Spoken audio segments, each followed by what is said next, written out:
Hi, and welcome to Mind Shifters Radio with the Forgiveness Doctor, Dr. Michael Ryce. I'm your co-host, Jeanie Ryce, along with Dr. Tim Hayes, and we welcome you to the show.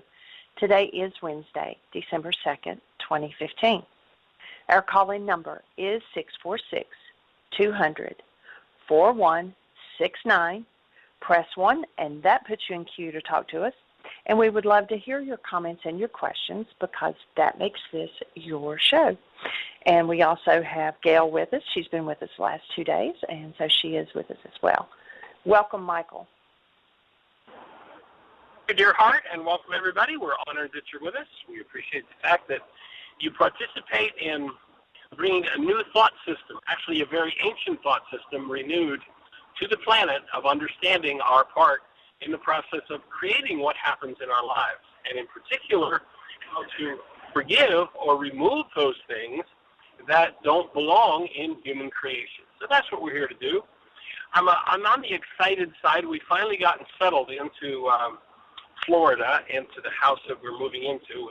We had a couple of weeks of some intense interaction with the house in order to get settled in, but we're just in the second day of editing the new, and it's new, but it was almost a year ago that we created a new 4-hour video of why is this happening to me again. And our lives have been so intense that there just wasn't the space to edit it, and we just completed the edit information on the second hour. And about 4 times as I sat there with Jeanie listening through it and making the edit notes, it was, wow, I don't remember this being this good. I don't remember this coming together as well as it has. So I'm really excited about getting that new 4-hour video of why is this happening to me again out there and available. And I think we're going to take probably the first hour of it as soon as we get it back and put it right on YouTube, the full hour. It's actually 51 minutes, but it just lays out the whole process so amazingly that this new 4-hour video is going to be pretty cool. So that's one of the things I appreciate in my world, aside from that young lady who did the introduction and welcomed us. We've been sitting and focusing on this editing material as well as getting the house together, and just much appreciation, Jeanie, for your part in the whole process. And beyond that, we have Gail with us, who has been, along with some help from our friends, introducing us to the 12-step work that so powerfully has changed so many people's lives and given them sobriety in particular, and the correlation with the forgiveness work that we're doing, that core step of cleaning up the mind of its hostility and fear, and recognizing that forgiveness is about removal. It isn't about letting other people off the hook because there's something going on in us. It's about reaching inside of ourselves and removing literally the very capacity for any form of hostility or fear so that we are restored to the truth of who we are.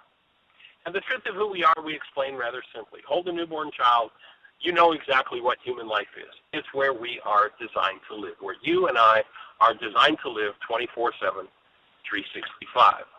A dilemma has developed in the last several thousand years on planet Earth, where hostility and fear have crept in on deeper and deeper and deeper levels until you think that the rage and guilt and grief and war that's going on the planet is natural and unavoidable.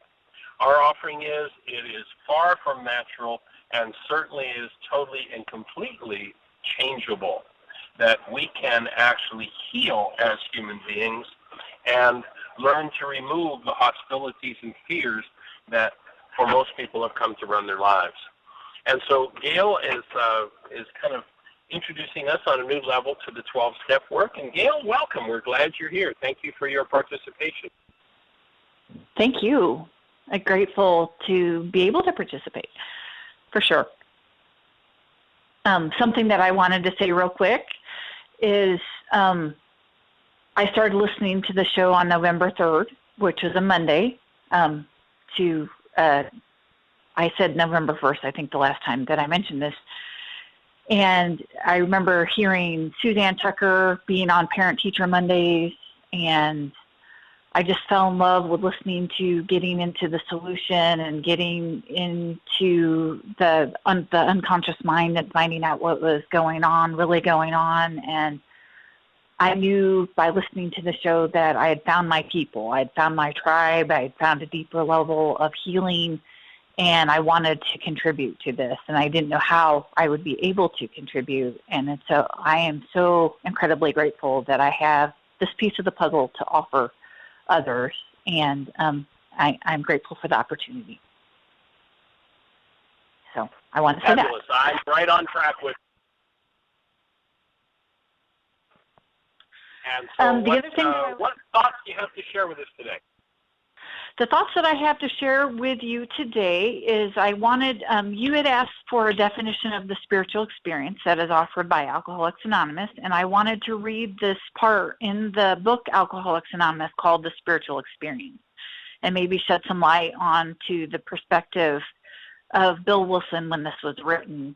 And like I had said before, there's 4 editions to the big book of Alcoholics Anonymous, and by the time they got to the 2nd edition in 1955, they had realized that some of the people, maybe half of the people, were not having the bright light spiritual experience or sudden spiritual awakening. And so they wrote this appendix to the book so people could be a little bit easier on themselves about the kind of spiritual experience that they're experiencing. So I'll read this real quick, and then we'll go down the sheet and see how far we get.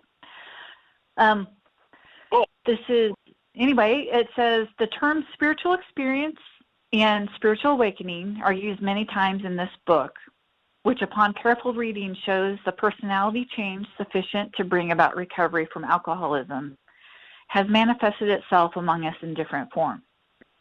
Yet it is true that our first printing gave many readers the impression that these personality changes are religious experiences, must be in the nature of sudden and spectacular upheavals. Happily for everyone, this conclusion is erroneous. In the first few chapters, a number of sudden revolutionary changes are described.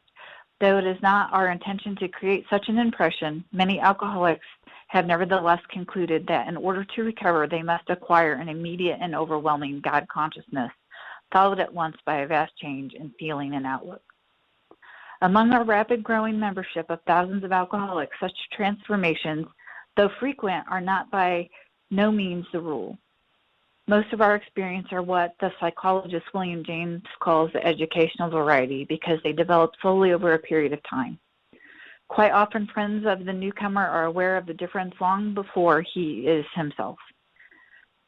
He finally realizes that he has undergone a profound alteration in his reaction to life, that such a change could hardly have been brought about by himself alone. What often takes place in a few months could seldom have been accomplished in many years of self-discipline. Through few exceptions, our members find that they have tapped into an unsuspected inner resource, which they presently identify with their own conception of a power greater than themselves. Most of us think this awareness of power greater than ourselves is the essence of spiritual experience. Our more religious members call it God consciousness.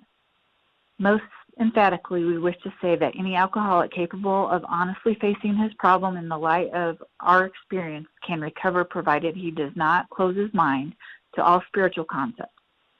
He can only be defeated by an attitude of intolerance or belligerent denial. We find that no one need have difficulty with the spirituality of the program. Willingness, honesty, and open-mindedness are the essentials for recovery, but these are indispensable. And then there's a quote at the bottom of this that says, there is a principle which is bar against all information, which is proof against all arguments, and which cannot fail to keep a man in everlasting ignorance. That principle is contempt prior to investigation, and that quote is by Herbert Spencer. So I want to share that. Well, Gail, that last piece. Mute challenge, but I was stuck there for just a second with the mute button on. And thank you for kicking in there, Dr. Kim. And Jeanie just tells me that you've got Dr. Andraki on from Pahrump, Nevada, and I know that he's in his busy time of day, so his time is probably limited. He's working with alcoholics and drug addicts and doing a lot of awesome work with the forgiveness process in Pahrump, Nevada and Las Vegas. So, Dr. Andraki, how are you today? Thank you. Hello. Hey there, sir. We can hear you loud and clear. Oh, very good. This is a great addition because Claudia and I run the support groups, and people need more. They need to be in a community where they have the opportunity to seek out being sober and seek out other ways to deal with what they do instead of getting intoxicated. So I always encourage everybody to participate in a 12-step group. And we sometimes talk about similarities and sometimes about the differences. The step number one is that you are powerless. You may correct me on that. I'm not really good on all the steps. I did read through that. I think it needs to really be emphasized that you have all the power. It's all inside you. You are love, and you have to connect to that. And like I said, you may want to explain that more. It's for someone just reading that or not having a full explanation of how that really fits to them could be a little bit discouraging. So we encourage everybody to participate. Alcoholics Anonymous has helped more people overcome addictions and alcoholism than anything else that's ever been brought forth in the modern world. And the people that have gone through it, and I've done a number of friends and patients who've gone through all this stuff, it's interesting to do the forgiveness work with them because they all have things inside them that they were able to identify as a major root of their unhappiness. And I know through all of the steps that you take attempts to make reconciliations and to deal with these issues. And I really like the opportunity to add the forgiveness work into this, especially when it's done together, especially someone who has gone through the 12-step program, to learn another way, which is the forgiveness. And it's so additive, so helpful, and it can make such a big difference. So even someone who's recovering and who's gone through the steps and continues to attend the meetings, I think can find such value in forgiveness type of work. That's my thoughts for what we do, and we need the 12-step programs in Pahrump to help. And so far, it's worked well. Having the sponsor, having somebody who's gone through this, is also a very important aspect. Similar to what we have, Michael, is when we've done our worksheet, when we've done our work, we can support other people with all of their pains. So striking similarities in how these two programs work. Absolutely. I'm in full agreement there. And that first step of being powerless, I think, is a step that the whole idea, to me, of AA and of all recovery, of all healing, is to empower us over those energetic dynamics that otherwise seem to overwhelm and run our lives. So getting to the point where I have the tools with which to take my power back. You know, one of the basic principles of AA, and it fits very well with this work as well, is the first step in powerlessness is denial. And our definition, of course, of denial is when I think or speak as though something outside of me is causing something to happen inside of me, then I'm living in denial. And whatever I deny, I'm powerless over. Because what happens when I pretend that something outside of me has the power is the thing that has the power that is causing my pain or trauma or turmoil residing inside of me, I am now cut off from. So of course I'm powerless. And I'm disconnected from that. I literally dissociate from what I deny, and that part of my mind now being hidden from myself by myself is absolutely unchangeable. To me, the contribution that in particular first century Aramaic forgiveness makes to people who are in 12-step, and as Dave shared yesterday, and Gail has shared, is when you learn that forgiveness is not about letting yourself or somebody else off the hook. And when we think we're forgiving by I forgive you, I forgave myself, I let him off the hook, I let myself off the hook, we're doing pardoning work, which is really nice, but it's got nothing to do with forgiveness. And almost, without reservation, the whole culture is tied up in the Greek idea of forgiveness, of letting somebody off the hook. And that comes from denial and dissociation from the pain is something that's inside of me. And when I'm pretending that it's caused from the outside, then I get convinced that if I let them off the hook, then things are going to be better. Where the contribution that first century Aramaic forgiveness gives is that forgiveness is about removal of pain. It's about removal of trauma. It's about ownership. It's about facing and dealing with honestly that which I've hidden from myself. And when I reclaim that through responsibility, and a lot of people hear responsibility as blame, guilt, fault. Oh, I'm the guilty party. It's my fault. I'm responsible. No, responsibility is simply a tool for accessing a part of the mind that we've hidden from ourselves. The part that holds the power that will bring change, that through my denial, I keep locked away in an unconscious part of my mind. And, it's interesting that psychology is pretty much in agreement, I think, across the board that at least 90 to 95% of our mental processes are unconscious. That's how deep the denial is, and, of course, how deep the resultant powerlessness is. When I begin to forgive and reclaim those parts of my mind, the place where I've hidden my power in my brain's image of you, my power is now restored to me. And I can step into that space of active present love and begin to dissolve the energies that, for who knows how many generations, we've been practicing hiding from ourselves. And once that occurs, then the reason for addiction begins to disappear. The reason for an anesthetic instead of a worksheet, instead of a wake-up sheet, disappears when I realize that my pain is internal and I can remove it. I have that power. It's pretty amazing. How does that fit with you, Stephen?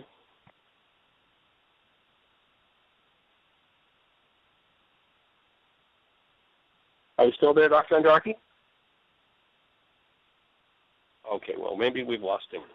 And I know that this is a busy time of day, and they're one of the largest healthcare providers in the town of Pahrump, Nevada, so I know some pretty intense times. And we sure appreciate that every week there are people coming together, and their support group is usually running from 17, 18, 20 people. It's pretty cool to see that level of work happening in a medical facility, and where Dr. Andraki offers the treatments of the medical community and is a very powerful healer, that he's also offering at the same time support for people taking charge of their lives and healing. It's pretty awesome. Dr. Tim, you started to speak, and my mute button came undone as you did. How are you today, and what would you like to share with us? Any thoughts in that whole conversation? Well, I was going to say, at the very end of what Gail was reading, and now the quote is slipping from my mind, but it was something about, she read it rather rapidly, but right at the end there's a key piece about disdain prior to investigation.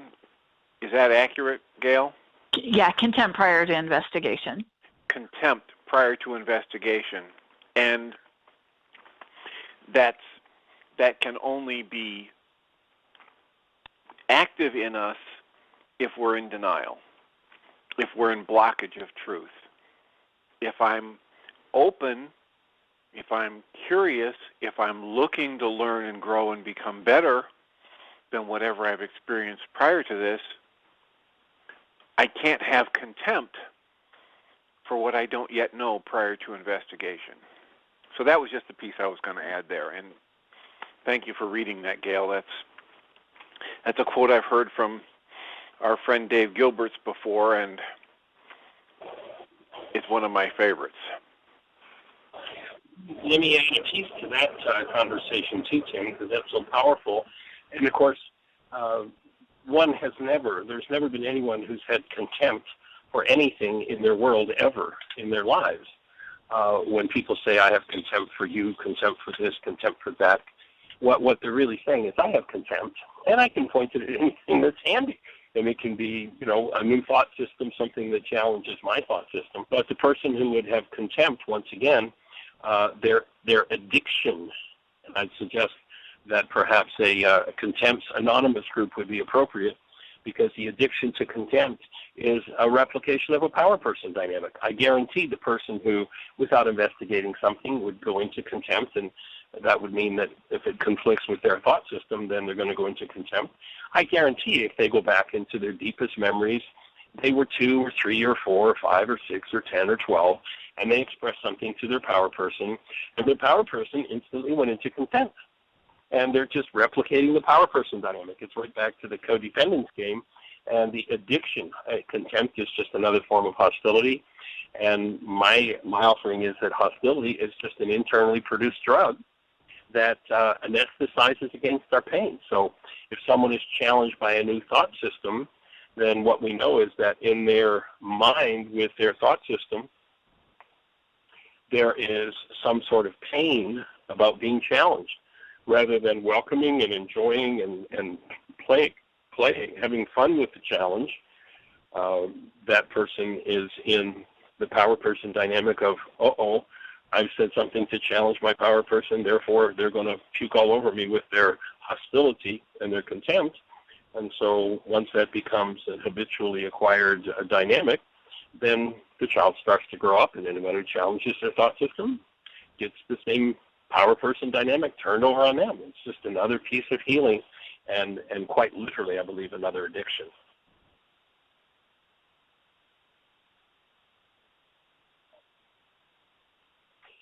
Gail, do you have anything to share? Any thoughts on what Dr. Andraki shared?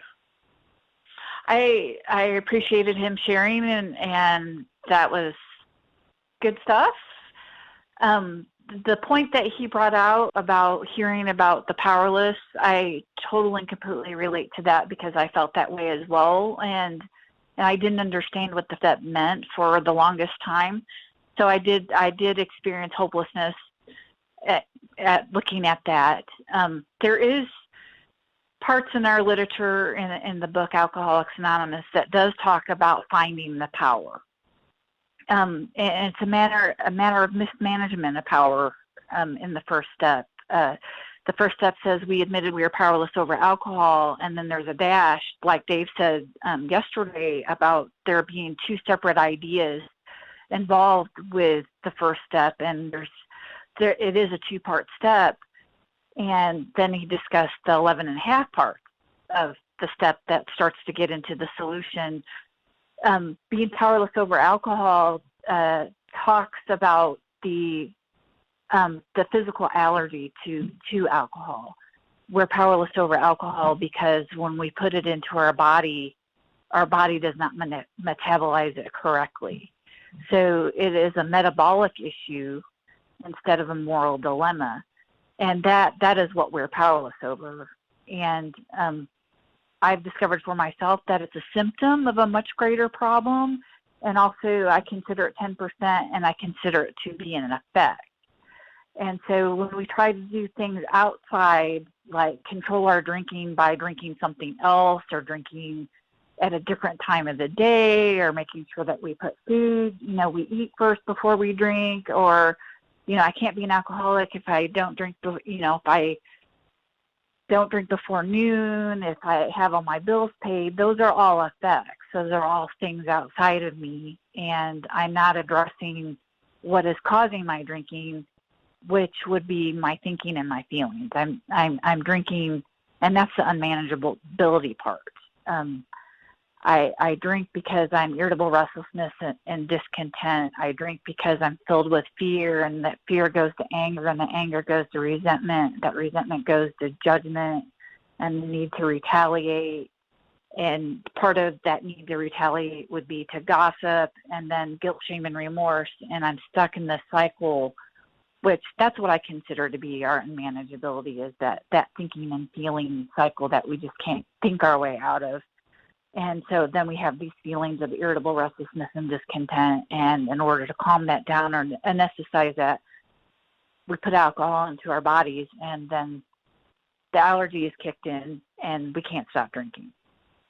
So that was what I wanted to add there.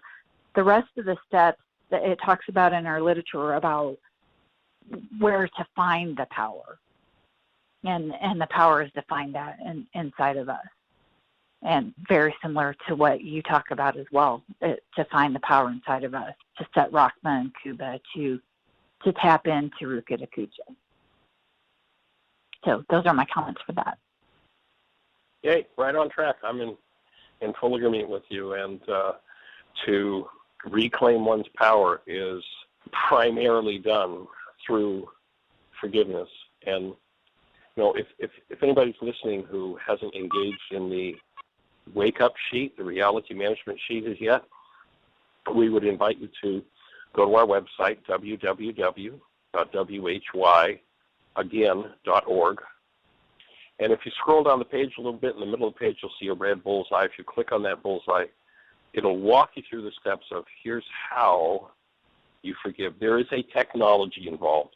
It isn't just some kind of a flippant, offhanded statement that's, oh, I let you off the hook, I'll forgive you.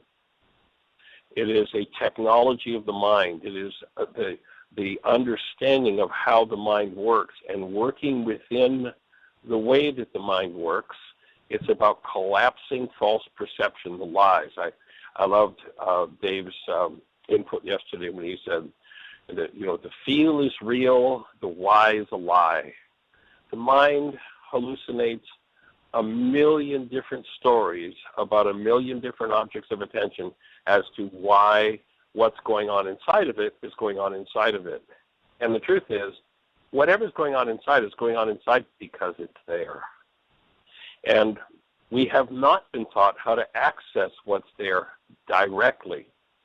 Most people are in continuous indirect access with their pain.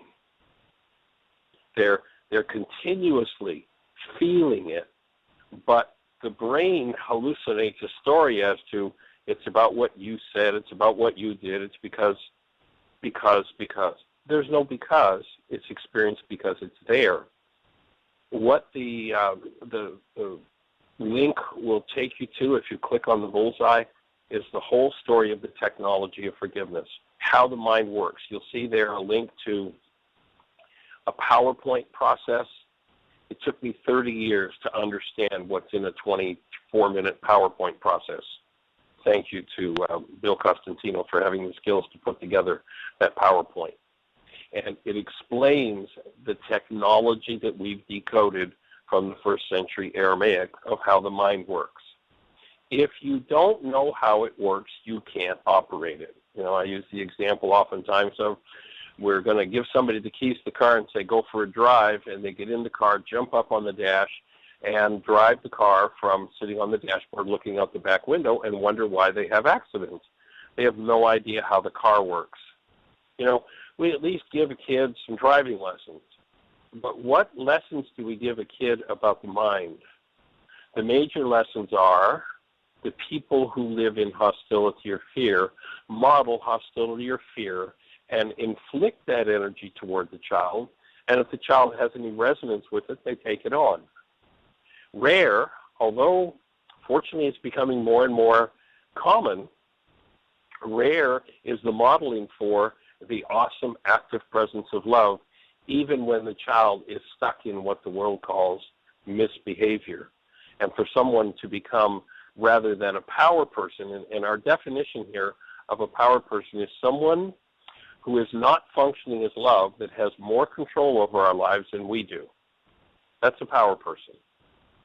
And the interaction with that power person who's not functioning as love sets up a modeling process.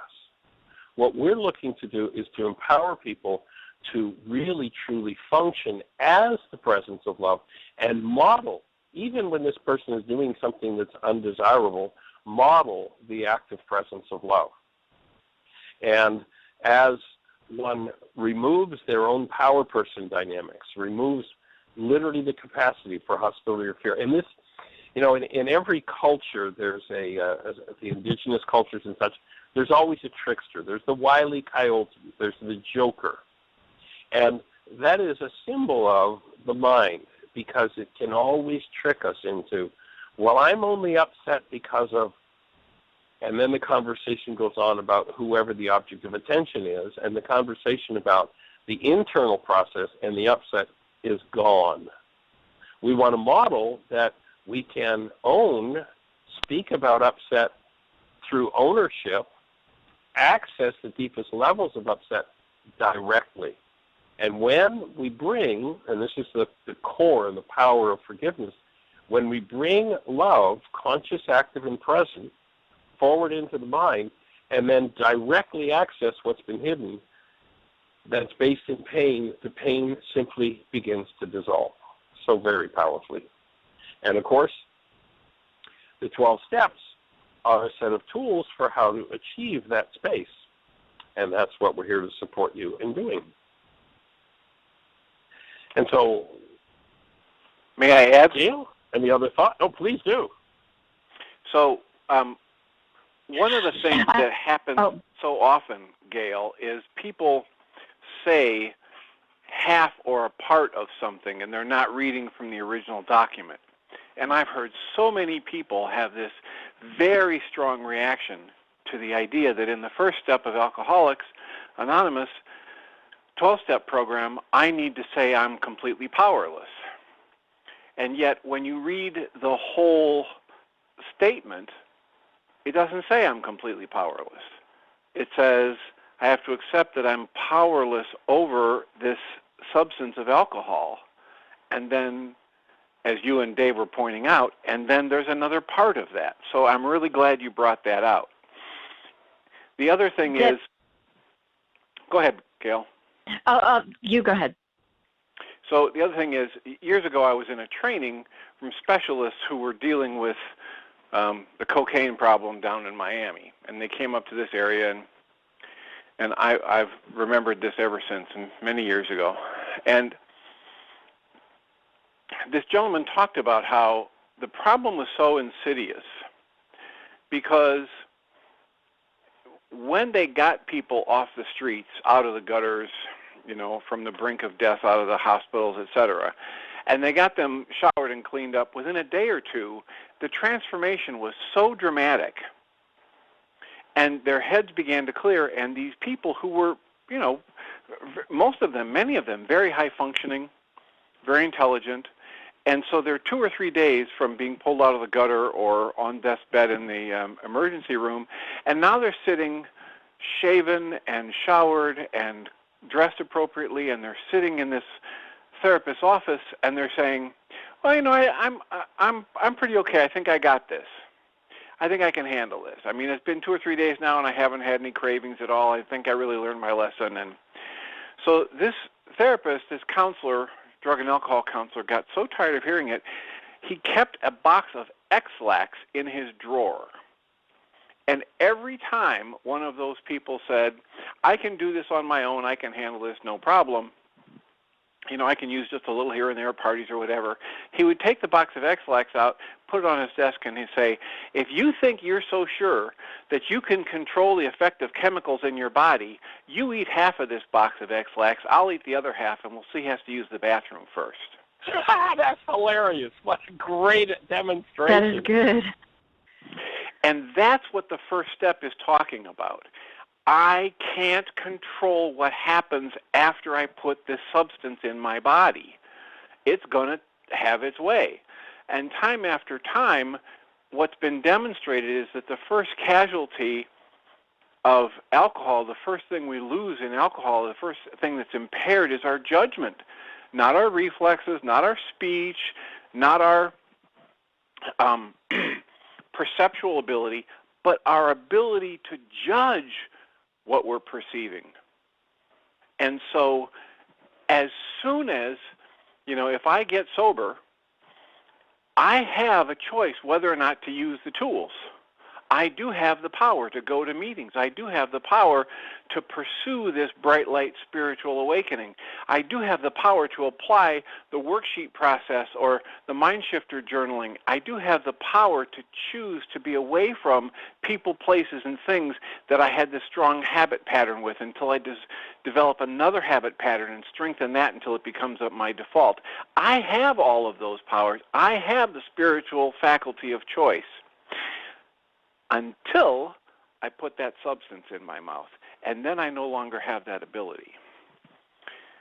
And that's what this system, the 12-step system, and the people who study it, and they go mining like Gail and Dave Gilbert's. They mine the literature. They dig deep to look at the deeper understandings. And it's not just about staying away from alcohol. It's about repairing character defects and old habits and patterns and restoring them with, or replacing them with, truer, more human, more loving, more effective patterns and skills. So that's what I had to offer. Absolutely. Great Absolutely. input. Thank you. Go for it, Gail. What I was going to add was I was introduced to 12-step programs when I was 21 years old, didn't get sober till 32, and I thought that that's what the first step meant as well. And it took listening to speakers. We have these people, they're called circuit speakers. They're on the circuit. They share their experience, strength at hope at conferences and conventions and different gatherings.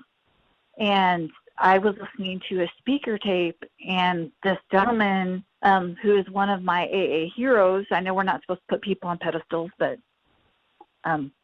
he's definitely one of those people that I'm tempted to put on a pedestal. And he broke down that step for me, and that was the first time I ever heard anybody talk about that.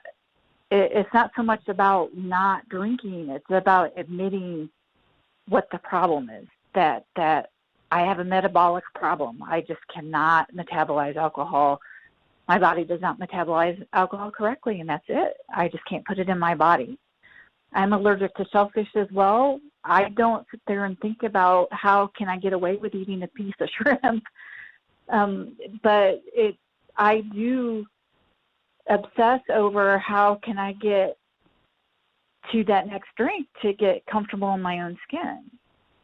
And so my thinking needs, my feelings need to change, and my feelings change by changing my thinking, and my thinking changes by working the rest of the steps. Or my thinking changes by doing a wake-up sheet and continuing to follow through with the Aramaic forgiveness process as well. Can I offer some input, Gail, on your thinking here? Good. Certainly. So I noticed that several times now you said, I would drink to be comfortable in my skin. And my input would be that if you keep that thinking going, then there's always going to be that temptation to be comfortable in your skin when there's pain going on. And I got that you're clear and you're sober, but you don't really want to hang out with that mind energy. I don't think you drank to be comfortable in your skin. I think you drank to anesthetize your pain. And that was equated. And you remember that, when the mind does something, it tells us a story so that it makes it acceptable. So when I tell myself the truth, if I drank in order to anesthetize my pain, then I've alerted my brain to, there's pain, I've got some work to do, as opposed to, I did it to be comfortable in my skin. So I'd invite maybe changing that thought, and I don't know if that's a common thought in the AA system, but I'd certainly change that one. I drank to anesthetize the pain that otherwise I couldn't control and couldn't stand. And once that pain started to disappear, once I started to anesthetize that, the next thing that happens is I've cut off oxygen to the brain. And when the oxygen is cut off to the brain by the alcohol coagulating blood cells and slowing down capillary action, or the movement of blood cells into the brain, then the next thing to go is inhibitors. The things that would normally say to me, I'm not going to do that, I won't do that, no, I'm not going to do that, thank you, I've had enough drink, I won't have another drink. The inhibitors are knocked out by the lack of oxygen flow in the brain and toxicity building up in the brain, and then come the poor judgments, come all the things that go with poor judgment. And so I think that telling oneself the truth, I drank to anesthetize pain I couldn't control, and now I know I can heal that pain, leads to, I think, a potential of a big step upward in the process. Understood. Cool. Definitely we'll take that into consideration. Tim, any thoughts on that? Go ahead. Well, I think I think what, Michael, you're talking about there is just wonderful stuff related to deeper levels of this work that are incorporated in the laws of living. And so, yeah, I recommend it highly. Being able to understand what my speech reveals to me about the processing of my unconscious mind, and use that, number one, to direct me to what I need to dismantle, and number two, to correct it so that I program my mind in a more positive direction. It's very, very effective, very, very helpful in my life. Agreed. And thank you for pointing that out.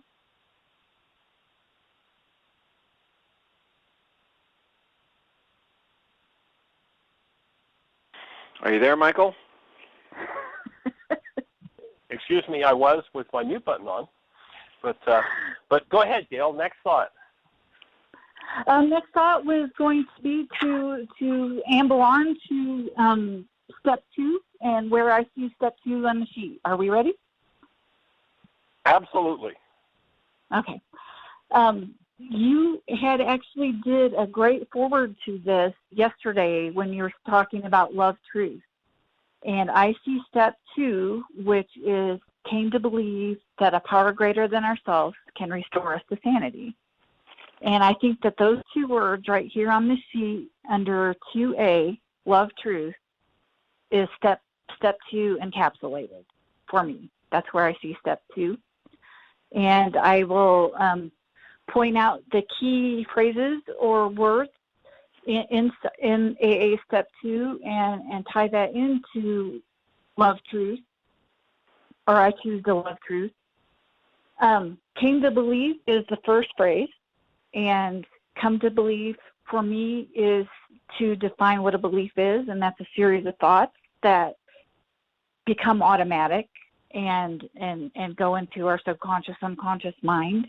In order to come to believe for me is a change in thought, to be given new information, and to, I guess, in the language that you use would be create new brain cells and to come up with new beliefs. So for me, come to believe is a change in thought and a change in belief based on new information that is coming in. Power greater than ourselves, it does not necessarily talk about God in the second step. It talks about a power greater than ourselves. By definition, a power greater than ourselves can be anything outside of ourselves that can help us to achieve sobriety, not get us sober, not keep us sober. And an example of a power greater than ourselves could be a sponsor. And the way a sponsor can be a power greater than ourselves is because that sponsor can share their experience, strength, and hope. They can be a tour guide through the AA literature. They can be they can teach us how to work the steps, and they can introduce us to the God of our understanding. And when I say introduce, it doesn't mean just because I was raised Episcopalian that I'm going to drag everybody to the Episcopal Church, or just because I have encountered Dr. Michael Ryce that I'm going to drag everybody to Heartland to believe the way that I believe. It is an introduction, just like an introduction would be, me introducing some of my friends to you. How you guys continue to have a relationship is up to them and you. So if I say something to the effect of, in that introduction, that I've been able to maintain sobriety for 16 years because I've pursued a relationship with the God of my understanding, that is the introduction. So that describes a power greater than ourselves. Well, and I noticed that you made specific mention of a power greater than ourselves, outside of ourselves. And I think that, a step that the worksheet introduces is recognizing that there's this literal elemental force in us that in the ancient Aramaic was called Rukudukudsha, and it resides within us. And when we call on it, it has the power and the ability to support us in moving into deeper and deeper levels of awareness and charge over our behaviors. I was going to get to that. Oh, good. There is encouragement in the literature to look inside ourselves, and the rest of the steps start to help us get rid of the things that block us off from what's inside of us. So totally and completely agreed there. I specifically, when I sponsor people or if I'm helping people through the steps, especially if they do have an aversion to God, or consider themselves to be agnostic or atheist, I tiptoe around that and offer other powers greater than themselves so they could ease themselves into their own search for the God of their understanding.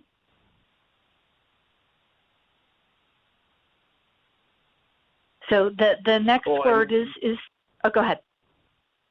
Yeah, I was just going to put the thought in there that it's interesting how disconnected our culture has become, and people actually think they have an aversion to God. I've never met anybody with an aversion to God. I've met people who have an aversion to the theological monstrosity that men made up, and those who have that aversion have never had a direct experience of the active presence of love in their lives, and therefore live in that state of aversion. But ultimately, I think once people correct their definition, their understanding, who doesn't want a direct relationship with the active presence of love? I don't know anybody. Absolutely. I don't think it's possible. Yeah. And thank you for taking it that next step. Thank you so much. That's why I'm enjoying this conversation so much, because you just take it the rest of the way. And yeah, that's exactly. I'm right there with you. Cool.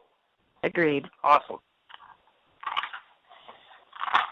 The next word is sanity, to be restored to sanity. And in our language, or the way I present this, is the best way to define sanity is to define insanity.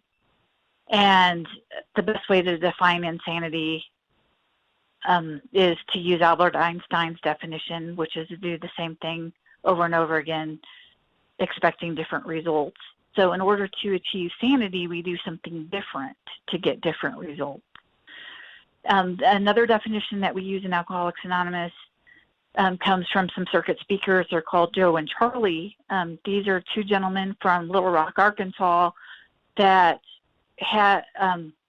would do big book studies over a weekend. They would start on a Friday and they would end up on a Sunday, and they would go through the preface, the forewords, the doctor's opinion, and the first 164 pages of the big book, and just tear it up and define all the words and put in the time period and the thought process and all of the history. And they're amazing people. And the definition that they offer for insanity is to live without the truth, which I think is a beautiful tie-in to the love truth. So in order to achieve sanity would be to face and to start living in the truth. And so that is why I correlate love truth to being our seconds. Choose the love truth. So what that tells me right there is that I want to do something different, and I want to live in the truth. Yeah, and most people love their own opinions far more than they have any interest in the truth, and that's a sure way to self-destruction and the living in blockage of truth. And I think an understanding of what blockage of truth means is helpful, and that is that when I tell myself a lie, i.e., you made me mad. Now, I just met you 3 days ago, And here I am blaming you for the rage that I was experiencing, that I knew how to experience 2 weeks ago, 2 years ago, 20 years ago, 5 decades ago. I knew this rage. But here I am, after 3 days of meeting someone, and telling myself a lie that they enraged me. And people love those lies because it lets them pretend that they're innocent victims. But what they never see is that now they're stuck in the victimhood game. And so when I tell myself a lie and I call that lie truth, there's some interesting Harvard research that says that in a time frame where 10,000 brain cells fire, the max amount of data that can go into conscious awareness is 9 bits. Very, very tiny, tiny fragment of information gets into conscious awareness at any given time. So when I fill my 9-bit mind, so to speak, with a lie, you made me mad, you enraged me, then I now live in a state of blockage of truth. There's no room in the 9-bit mind for truth to get in when I love the lie that and the belief that you're the problem in my life. Once I start to give that up and I choose the antidote for blockage of truth is, and it's so powerful, you go back into the ancient scriptures and you see that the Creator is defined as love and the Creator is defined as truth. So it ties right in perfectly. It does. It does. It's great. Good stuff. So are we ready to proceed to step 3? Anybody else have any comments about? Okay, step 3 is we made a decision to turn our will and our life over to the care of God as we understood Him. And for the longest time, I thought that step meant that was the step that we turn everything over in. And it is not. It is a decision. The very important word there is we made a decision to. We haven't done it yet. We are just making a decision.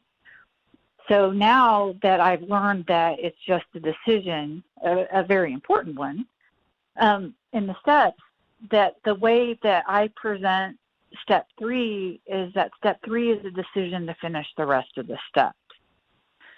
And what I see in the rest of 1A is after it says, I choose to love truth, and then it says, and willingly face and process out all disease-producing energies from my relations, generations, and then B, I willingly go through the physical, mental, and emotional symptoms of healing. The decision in step 3 being a decision to finish the rest of the steps, and also the piece of material in the wake-up sheet says we're making a commitment to follow through and to see what is going to come through after we do the rest of it. We're making a commitment, or we're making a decision. And another thing that I use too to demonstrate the decision in step 3 is this joke, and it's 3 frogs are sitting on a log. One makes a decision to jump off. How many are left? And a lot of people say 2 because they think that he jumped, and he didn't jump.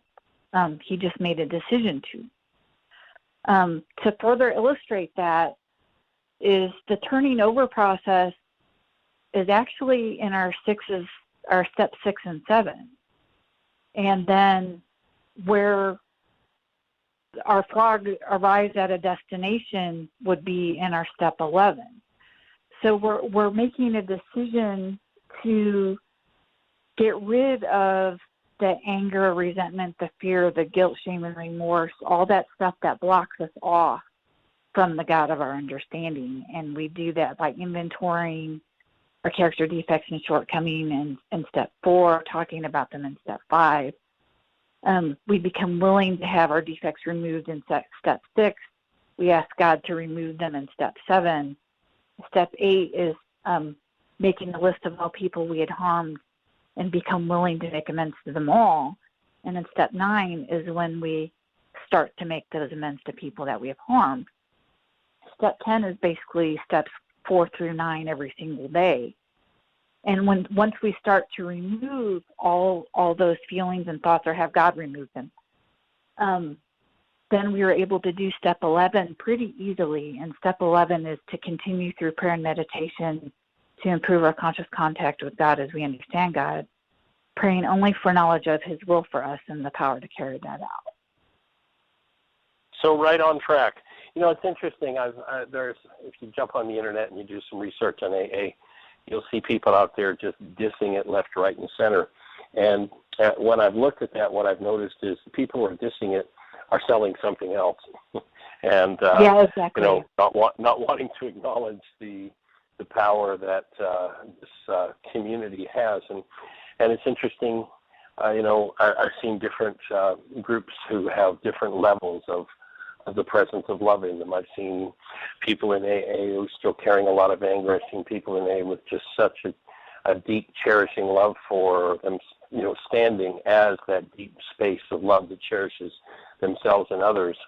That to me is the ultimate goal of that community, as with the community we're building around the Why Is This Happening to Me Again work. That, and in the Aramaic, there's a set of words that have been translated by the Greeks as the kingdom of heaven, but those words are much more correctly translated as the community of love.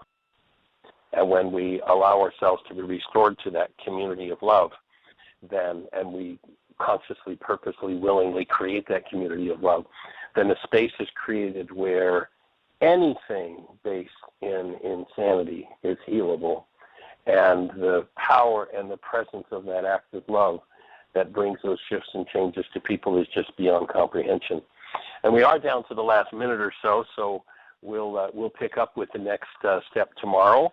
And we'll just invite everybody to bring a stranger to the show tomorrow. If this show has been meaningful for you, if you know somebody who's got a challenge with drugs or alcohol or hostility, or someone who's simply looking forward with trepidation to what's happening in the holiday season, then we invite you to, you know, if there's an MP3 of it, you can just go to our website and download the MP3, send it to them, offer some support. We appreciate you if you're ready to take your work to the next level, and especially if you're up there in winter in February. We've got 2 intensives. The flyers are on the website. Tap in, take a look at whyagain.org. In the meantime, have the best year yet of your eternal life. It's an awesome gift to give. Thank you for listening to Mind Shifters Radio with the Forgiveness Doctor, Dr. Michael